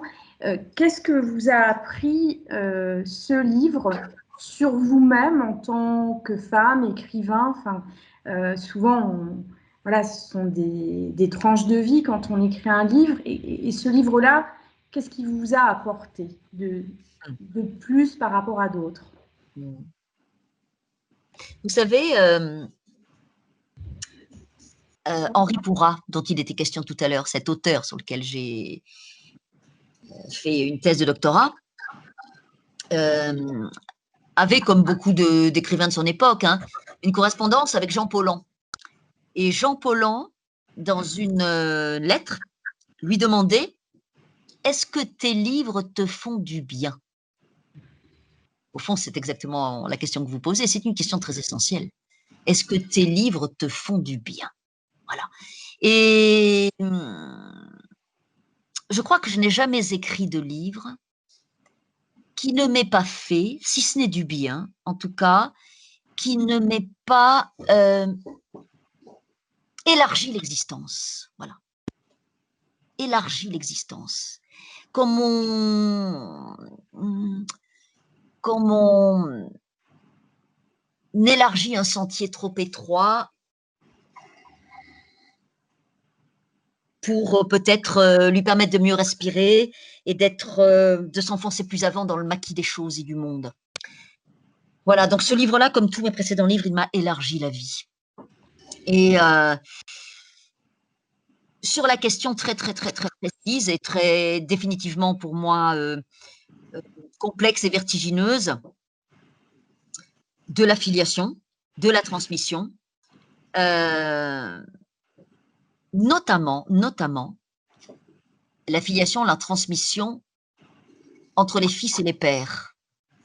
C'est une question extrêmement, pour des raisons très personnelles liées à mon histoire familiale, extrêmement vertigineuse. Et ce livre-là travaille, laboure ce morceau-là de terre, vous voyez? Voilà, creuse à cet endroit-là. Et il ne creuse pas pour creuser une plaie gratuitement, vous voyez, pour faire saigner la plaie. Il creuse pour planter un arbre. Voilà, comme on creuse pour planter un arbre. Voilà, c'est au fond ça peut-être un livre. C'est creuser pour planter un arbre. D'ailleurs, le verbe planter, il y est dans mon extrait là. Il est planté, André. André, 10 ans, planté devant le portail, dans le soleil. Il est planté comme un arbre. Alors, nous allons passer donc la parole aux étudiants. Alors, je m'excuse, hein, Béranger, Nina et Juliette, vous pourrez poser d'autres questions si vous voulez, mais on est un peu tenu par le temps. Alors, je ne sais pas si Adrien nous suit et va nous autoriser vraiment à déborder un peu le temps, mais l'idée, c'était de donner la parole aussi à la salle virtuelle. Absolument. On peut déborder un peu. Allons-y, allons-y. Oui, oui, on peut déborder. Après, ça, tout dépend du temps aussi pour Marie-Hélène. C'est très L'idée, bien pour moi, on effectivement, peut y si aller. les étudiants veulent poser des questions, c'est de lever la main. Et c'est déjà le cas pour Justine Chambon. Du coup, ouvrez votre micro et activez votre webcam, si vous souhaitez. Bonjour, merci pour cette rencontre et pour votre livre. Alors j'avais une question. J'ai remarqué qu'un certain nombre d'auteurs contemporains talentueux, donc comme vous, comme Pierre Michon ou Pierre Bergogneau, venaient d'une aire géographique assez proche, Corrèze, Cantal, Creuse. Et venant moi-même du nord du Lot, donc à la frontière avec la Corrèze, je me demandais si vous pensez que c'était uniquement une coïncidence ou bien s'il y avait peut-être un lien, quelque chose qui venait de cette terre qui faisait que vos écritures avaient une certaine parenté. Voilà. Merci, mademoiselle. C'est Pierre Bergogneau qui est à la fois un homme infiniment savant et doté d'un certain humour. Je pense que Pierre Bergogneau vous répondrait en termes de capillarité géographique. Tous ces départements-là que vous venez de citer participent d'un espace géographique qui est celui du Massif central, vieux massif raboté non seulement par une très longue histoire géologique qui fait que les Alpes ou les Pyrénées font figure de tendron à ses côtés, d'une part, et d'autre part surtout, et là je mets toute plaisanterie à part, et j'y ai fait allusion tout à l'heure, c'est très très très important, tous ces départements, et beaucoup d'autres en France, hein, mais tous ces départements-là ont été complètement évidés, rabotés, essorés depuis un siècle par l'exode rural. Voilà. Et la grande saignée, c'est la guerre de 14-18 qui l'a accélérée encore davantage. Vous voyez, raison pour laquelle d'ailleurs elle est à l'orée de mon livre, la guerre de 14-18, hein, ça ne vous a pas échappé, avec le premier tableau, janvier 1919. Hein. Et c'est un motif assez récurrent, quoique discret, mais récurrent et tenace dans nombre de mes livres, que cette guerre de 14-18, parce que je crois que ce qui fonde, si vous voulez, une sorte d'affinité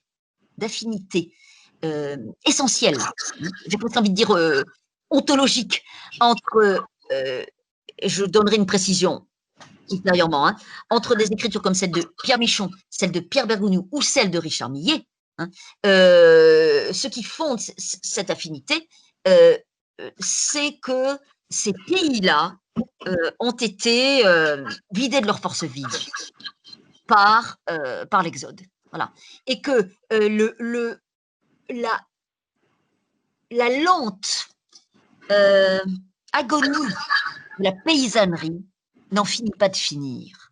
Alors, à force de ne pas finir, la paysannerie ne finit pas tout à fait. Hein. Il ne m'échappe pas que ce motif de la fin d'un monde, de la fin des paysans, est un motif lancinant et récurrent. Pierre Bergogneau le dit très bien, Pierre Michon aussi, avec des perspectives très différentes. Hein. Ils ont tous deux, et Richard Millet aussi, des ascendances paysannes dans leur généalogie.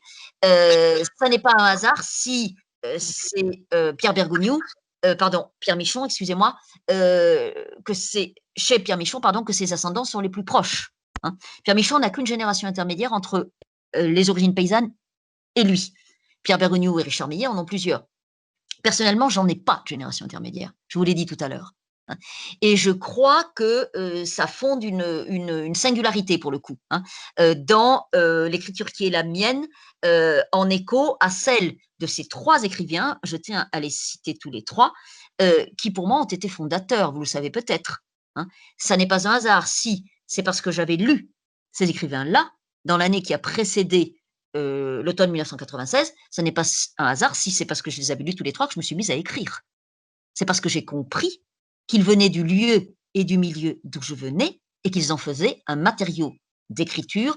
Et c'est aussi parce qu'ils étaient tous les trois, condition sine qua non pour moi, des aventuriers de la langue, hein, comment dire, des travailleurs du verbe. Voilà, j'appelle ça comme ça. Voilà, hein. Bon, alors, vous allez me dire que d'autres, hein, un Julien Gracq, un Jean-Loup Trassard et d'autres, hein, ont chacun à leur manière travaillé aussi ces questions de la comment dire, de la fin lancinante et longue des mondes paysans, puisque c'est une question très complexe, hein. Mais ça n'est peut-être pas encore une fois tout à fait un hasard si je me sens moins en affinité avec leurs écritures qu'avec celles d'un Bergogneau, d'un Michon ou d'un Millet. Il y a un socle, c'est le socle hercynien, le socle du Massif central, sans pour autant, bien entendu, confère le tout début de notre entretien, assigner qui que ce soit à résidence de terroir et à résidence régionaliste, ce qui est terriblement réducteur. Voilà, je vois des noms qui s'affichent. Oui, des mains levées, celle notamment d'Antoine. Oui. Allez-y. Antoine, vous avez levé la main. Si vous voulez poser votre question, il faut activer votre micro. On n'entend pas Antoine. Ou Amandine. Amandine Miro. Bonjour Marie-Hélène Lafont. Ma question, elle venait par rapport à ce que vous avez dit tout à l'heure, comme quoi la figure de l'instituteur était très importante pour vous dans votre roman, et je sais que vous êtes enseignante. Du coup, je me demandais, est-ce que vous parlez de votre livre et de votre manière d'écrire à vos élèves, et si oui, comment vous en parlez, parce que c'est pas évident, hein, en tant qu'écrivain d'aborder ça. Jamais, jamais, jamais, jamais. Je n'en parle jamais. Je ne parle jamais de mes livres à mes élèves, hein. Alors, je précise juste une chose, hein. Mes élèves sont jeunes, ce sont des collégiens, hein. J'ai des élèves de 3e en français, vous voyez. Ils ont 14 ans. Vous imaginez un élève de 14 ans aux prises avec ce machin-là? Ça me paraît quand même très, très acrobatique, hein. Et de surcroît, je vous l'ai dit, tous mes livres sont extrêmement autobiographiques. Je suis seule à savoir à quel point ils le sont, mais ils le sont puissamment. Donc, si vous voulez parler de mes propres livres à mes élèves, ça serait d'une obscénité sans nom. J'emploie ce terme à dessein, ça serait totalement obscène, hein. Autant aller faire cours en pyjama, vous voyez. Enfin bon, c'est absolument impossible. C'est pas du tout le lieu, je ne le fais jamais. Mes élèves savent que j'écris. Depuis 4 ans, j'ai entrepris chaque année une sorte de travail, pas une sorte, un gros travail d'écriture collective, de récits avec mes élèves, et je suis là pleinement à la fois quand je fais ce travail avec eux, professeur, mais aussi dans une certaine mesure écrivain, évidemment, hein. Je suis leur greffière, mais en même temps, je suscite leur écriture. Je ne la suscite pas comme je la susciterais si je n'écrivais pas. Je suis lucide là-dessus, vous voyez. Donc, il y a une capillarité, là encore, pour reprendre ce mot, entre mon métier de professeur et mon travail d'écriture, hein. Mais je ne veux même pas que mes livres soient dans le CDI de mon établissement. C'est vous dire à quel point je fais barrage, hein. J'ai un plaisir immense parfois à retrouver certains de mes élèves ou de mes anciens élèves. Ça m'arrive régulièrement dans des rencontres en librairie. C'est un plaisir immense, hein. Mais je ne me mets pas du tout dans cette position-là tant que je suis leur professeur, bien sûr. Encore une fois, ils sont jeunes, hein. Donc, je pense qu'il faut aussi, si vous voulez, éviter de demander à quelqu'un éviter de mettre un élève en présence d'une matière textuelle qu'il ne peut pas aborder.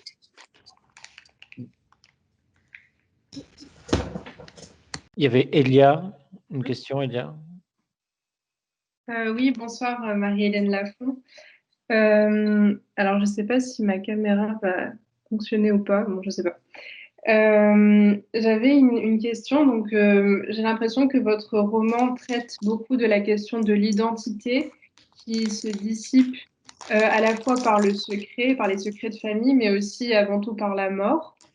Et donc, je me demandais si la transmission familiale permettait justement de ne pas tout faire disparaître, mais si on n'avait pas en même temps le sentiment que cette trace dont vous parliez tout à l'heure, donc cette trace de la transmission, est toujours menacée par cet effacement qui est presque inexorable.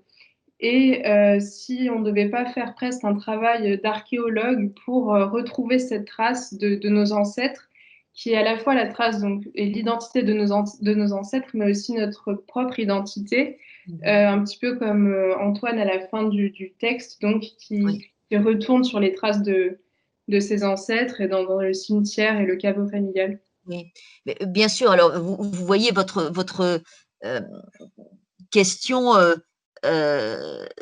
porte quasiment en elle sa réponse. J'allais évidemment vous renvoyer au personnage d'Antoine. Antoine,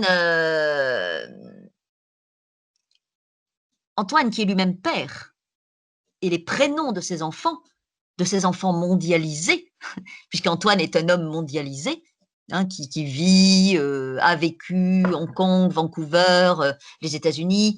Ses enfants sont nés ici, ont vécu là, etc. Donc, cet Antoine est très symbolique ou symptomatique, vous mettez le mot que vous voulez là, d'un rapport au monde que l'on peut avoir aujourd'hui, quand on est comme lui, un homme monde, et quand, à l'approche de la cinquantaine, il a 48 ans, si on calcule bien, Antoine, il est père, donc 3 fois, son père et sa mère sont morts, et il sent peut-être le besoin, moins de rechercher des racines, je n'aime pas le côté statique de cette affaire-là, mais le besoin peut-être de chercher un centre de gravité et c'est Jean Giono qui me souffle cette expression, le besoin de mordre la source, pas à la source, mordre la source. C'est une façon de dire que j'emprunte encore une fois à Jean Giono. Antoine cherche la source, voilà. Et la source, certes, passe et coule à Figeac et par Figeac, hein, qui est le côté de la douceur, etc., hein, mais elle passe et coule aussi à Chanterelle. Voilà.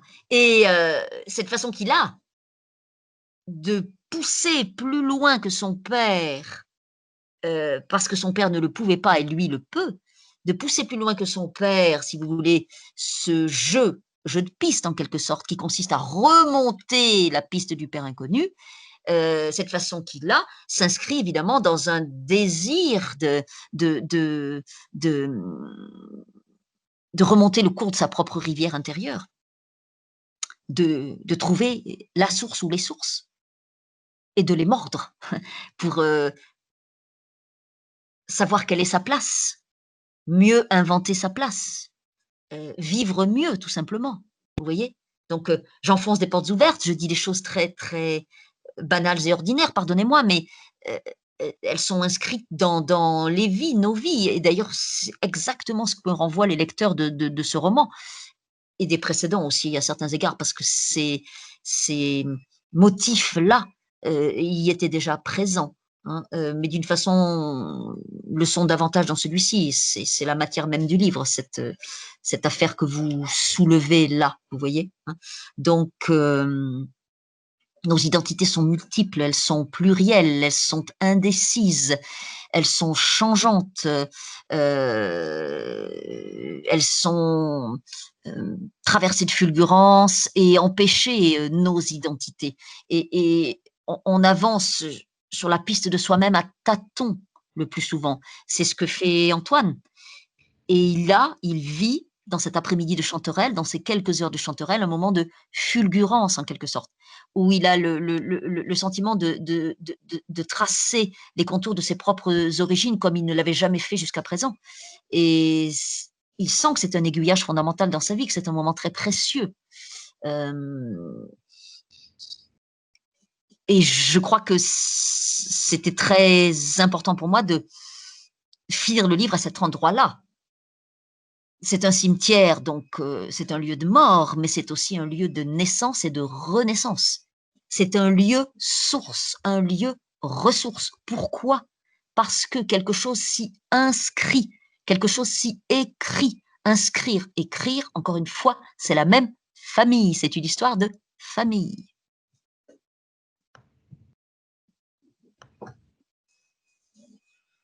Merci. Merci Une à vous. question d'Alexis. Bonsoir Madame Lafont. Bonsoir. Merci pour cette rencontre.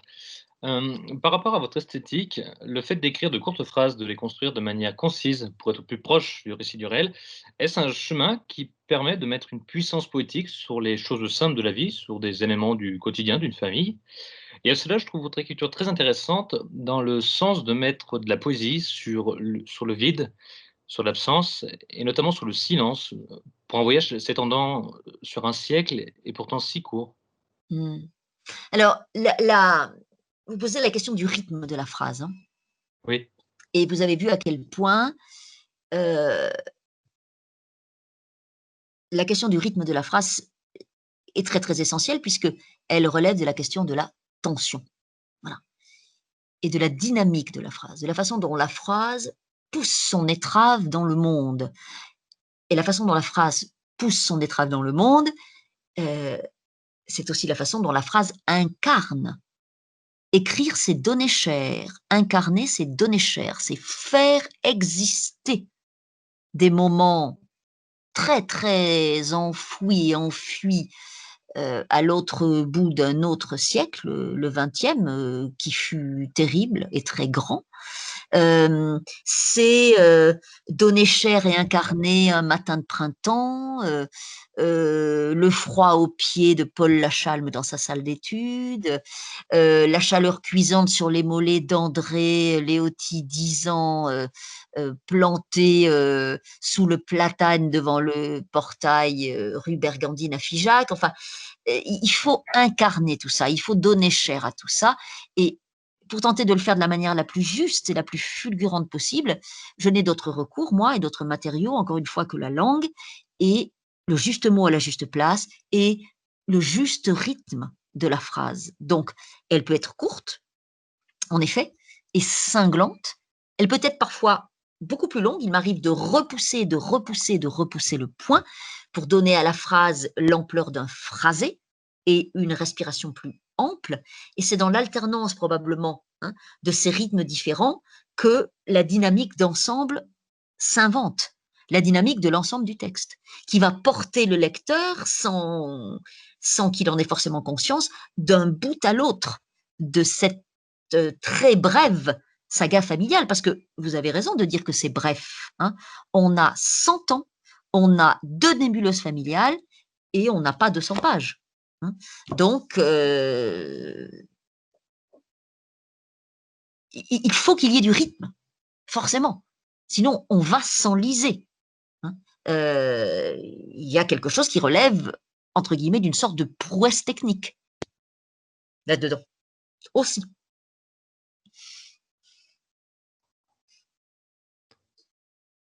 Alors, je relais la question d'Antoine qui n'arrive pas à activer son micro, apparemment. Alors si, c'est bon. Je sais pas si vous m'entendez. Comment est-ce que vous voyez la tendance inverse de l'exode rural, à savoir les Parisiens qui fantasment la campagne? Oui. Et est-ce que cela pourrait vous servir d'inspiration pour un prochain ouvrage? Oui, bien sûr, bien sûr. Alors, j'y ai pensé tout à l'heure. Hein. Je suis tout à fait consciente que depuis plusieurs décennies déjà, hein, depuis ces années 70, où des tas de chevelus, dont certains étaient totalement citadins et issus de bonnes dynasties bien bourgeoises au sens étymologique du terme, c'est-à-dire habitant le bourg, c'est-à-dire habitant l'espace urbain, donc des décennies enfin des chevelus sont venus faire pousser des chèvres en Ardèche. Hein. Je sais que ça existe. Et je sais aussi, ça c'est la première couche, si je puis dire, mais qu'il y a eu d'autres strates depuis. Hein, on a inventé ce qu'on appelle les rurbains. C'est passionnant comme matière, hein, la matière urbaine. Hein, et évidemment, les heurts qui se produisent parfois entre ces différentes couches et stratifications de la population rurale désormais, ce qu'il faut bien appeler la population rurale. Je ne confonds pas du tout le rural et le paysan, hein, c'est pas la même chose. Hein. Donc c'est très complexe et très intéressant cette affaire-là. Hein. Alors il y a d'ailleurs des écrivains qui y vont. Hein. Je ne sais pas si vous aviez lu un livre qui s'intitulait Sanglier au pluriel, d'un écrivain qui doit avoir une trentaine d'années, un peu plus peut-être, qui s'appelle Aurélien Delzo. Hein, ça a été publié il y a 4 ou 5 ans et ça se passait vraiment dans cet espace urbain, avec cette sorte de collision entre ces personnes échappées ou réchappées de la ville et nourrissant une sorte de fantasme, comme ça en effet, hein, du monde rural, hein, et les autochtones, hein, les vieux de la vieille, comme on dirait. Hein. Alors bon, ça fait la une des journaux, on traîne des coqs en justice, on les condamne. Enfin bon, vous voyez bien à quoi ça peut prêter le flanc, évidemment. Hein. Bon, ça me tente énormément, je ne vous le cache pas. Hein. C'est un matériau qui m'intéresse énormément. Mais je rumine, pour reprendre le terme que j'ai employé tout à l'heure. Je rumine ce matériau. Je le tourne, je le retourne, je le contourne, j'y réfléchis. J'ai probablement des choses à raconter, mais pour l'instant, ça ne prend pas forme. Voilà, ça ne prend pas forme. Mais d'aucuns le font très bien. Hein. Si vous allez chez Laurent Mauvigné, Histoire de la nuit, dans Histoire de la nuit, qui est à mon avis le grand livre de cette rentrée littéraire, hein, dans Histoire de la nuit, vous avez chez Laurent Mauvigné un homme qui est paysan, c'est un paysan de souche ancienne, marié à une femme qui est une rurbaine, hein, et voisinant avec une autre femme qui est aussi une femme venue de la ville et qui a choisi de vivre autrement, hein, l'espace rural. Vous voyez. Donc, par exemple, Laurent Mauvigné est dans cette matière. Il y est, lui, avec ses moyens à lui qui sont puissants. Hein. Si vous ne lisez qu'un seul livre de la rentrée littéraire, lisez celui-là, Histoire de la nuit.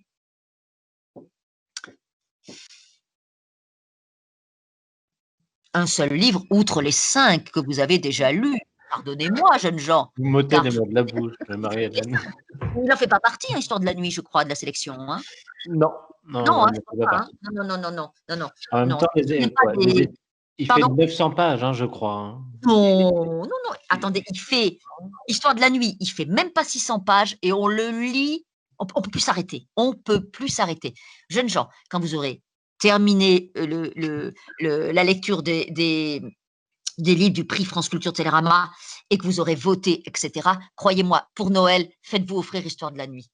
Vous verrez, je vous préviens simplement, je l'ai déjà dit à la grande librairie, hein, si vous lisez Histoire de la nuit, jeunes gens, surtout, de grâce, mettez-vous à l'abri. Ne le lisez pas dans une maison de campagne, avec plusieurs portes ouvertes sur la campagne, seul la nuit dans cette maison. Hein. Lisez-le à l'abri. Hein. Mais voilà, votre cadeau de Noël est tout trouvé, jeunes gens. De quoi je me mêle? Je parle des grands livres, c'est un grand livre. Très bien. Ben, s'il n'y a pas d'autres questions, on va peut-être vous libérer, Marie-Hélène. Merci. Merci. Hein, merci à tous. Très grand plaisir. Hein, très grand plaisir pour moi de voir d'entrevoir ces jeunes gens, d'entendre ces questions. Merci à vous, madame, mesdames, hein, si je ne m'abuse, qui avez… Sandrine Rabosso et Ariane Bell. Voilà, qui avait conduit tout ça. Et merci à vous, Adrien. Et puis, à chacun de ces jeunes gens, c'est très, encore une fois, très essentiel, très émouvant et très roboratif de savoir que, voilà, les jeunes gens sont à la lecture et en lecture. Merci. Très bien, et merci également aussi à Nina Goutefard, Juliette Brionne et Béranger Canet. Et Sandrine, je te laisse conclure, si tu veux dire un mot. Oui, moi, je trouve que cette rencontre virtuelle, elle a des vertus.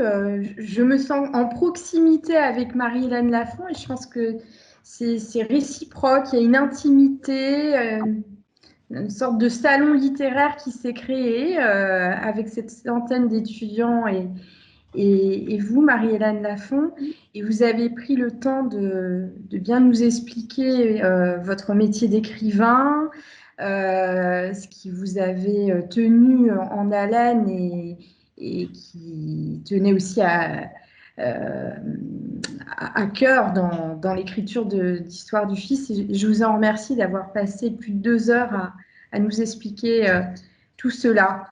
C'est un livre qui nous a beaucoup plu. Merci. Merci beaucoup. Le ressenti est vraiment très, très positif parce que c'est toujours compliqué. Vous êtes évidemment en contact virtuel avec les étudiants, mais tous ne peuvent pas vous dire leur émotion. Mais en tout cas, c'est quasi unanime. Il y a un retour extrêmement ému à l'issue de la lecture d'Histoire du Fils. Ben, merci beaucoup. Voilà, merci. Et je voulais juste vous dire une chose simplement. J'ai bien conscience que c'est terrible hein, de dire aux étudiants, après toutes ces lectures, lisez Laurent Mauvigné qui fait 600 pages. Quand même, j'insiste. Il y a un très beau petit texte, très très court, très très court. Claude Simon, son discours de réception du prix Nobel de littérature à Stockholm. Son discours de réception, vous voyez, ça fait 20 pages. Hein. Je vous assure que ça vous met dans la littérature, mais d'une façon totalement puissante et très douce, à la fois puissante et douce et tellement intelligente. On se sent intelligent. Croyez-moi, 20 pages qui vous donnent le sentiment d'être intelligent, ça n'a pas de prix. Hein. Donc tout ça chez Minuit. Voilà ma prescription. Bonne nuit à tous. Bonne soirée. La nuit est lointaine. On a encore un grand soir devant nous. Merci infiniment.